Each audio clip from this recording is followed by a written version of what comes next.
Hey guys, I just wanted to give you an update on a feature that we actually discovered yesterday during second period.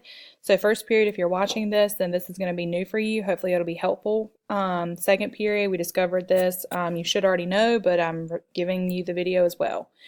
So if we have the information like a list of numbers, of course you can label it anything you want to. Normally I use L, you can use anything, just don't use X and Y. Square brackets, and I'm just going to randomly put in some numbers.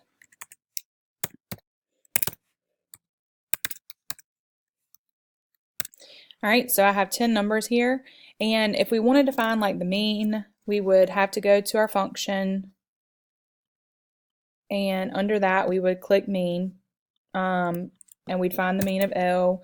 If we wanted to find the median, we would do the median of L, but our 5-number summary, which is our minimum, maximum, median, Q1 and Q3, we can actually find all at one time.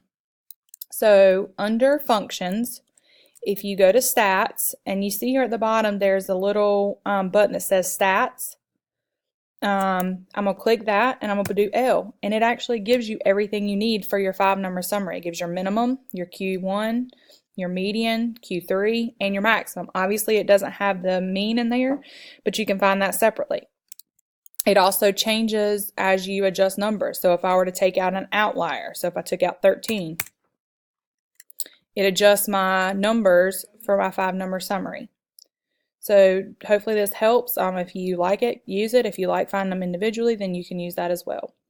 But at least it saves you from having to select quartile L, 1, quartile L, 3.